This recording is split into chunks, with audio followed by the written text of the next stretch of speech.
What if I told you that for under 50,000 rupees or around $560, you could build a gaming PC that costs nearly one-third the price of just an RTX 4090 or 5090, yet can still play all major titles at full HD with ray tracing enabled, over 60 frames per second, and no lag?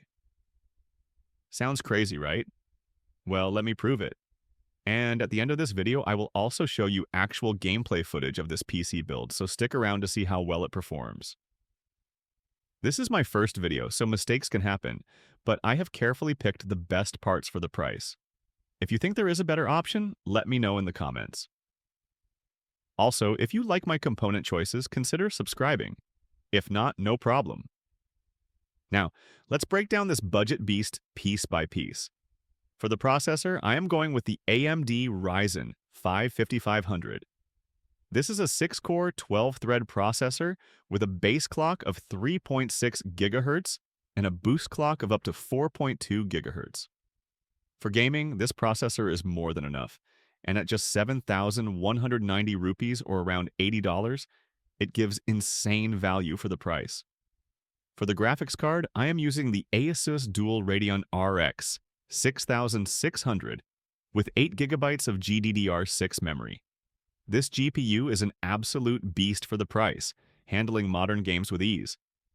It supports PCIe 4.0, has a dual fan design for better cooling, and will let you game at high to ultra settings without breaking a sweat. The price is 20,849 rupees, which is around $250.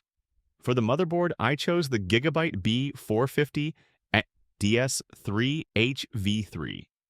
It's a micro ATX motherboard with support for M.2 storage, USB 3.1, and HDMI output if you ever need to use integrated graphics. It fully supports Ryzen 5 5500 and provides all the essential features without overspending. The price is 6,499 rupees, which is around $78. For RAM, I am going with Corsair Vengeance LPX 8 GB, DDR4 at 3,600 MHz. For now, I am using a single 8 GB stick, but for better performance, I highly recommend using two 8 GB sticks for dual-channel memory. This improves gaming performance and frame rates significantly. The price for a single stick is 2,499 rupees, which is around $30. For storage, I am using the Crucial P31 TB PCIe 3.0 NVMe SSD. It has up to 3,500 megabytes per second read speeds, making it way faster than a traditional hard drive. Loading times in games will be much quicker, and Windows will feel extremely smooth. The price is 4,915 rupees, around $60. For the power supply, I am using the Ant Esports VS600L, a 600-watt non-modular power supply with a silent 120mm fan. It's enough to power our Ryzen 5 and RX 6600 without any issues. The price is 2,429 rupees, or about $30. For the case, I chose the Ant Esports Elite 1100 mid-tower.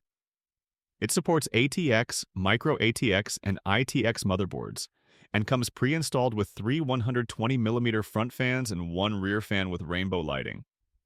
It's a great-looking case with decent airflow for just 2,249 rupees, or around $27. Now, let's talk about the total budget.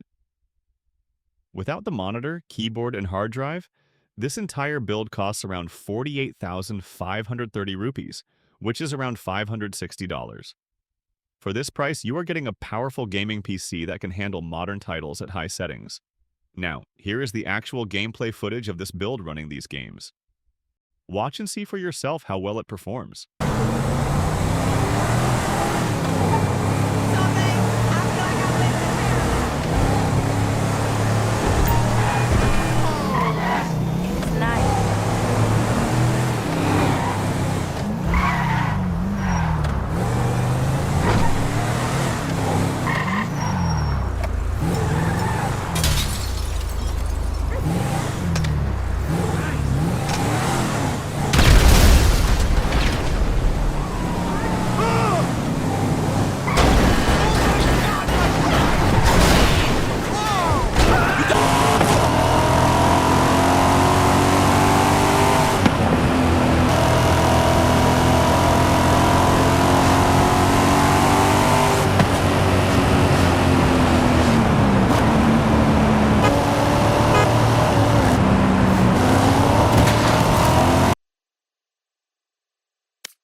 So that is my budget gaming PC build under 50,000 rupees or around $560. Let me know in the comments what you think. Did I make any mistakes? Would you change any part? I would love to hear your thoughts. And if you liked my component choices, consider subscribing. If not, no worries. Also, tell me what I should build next.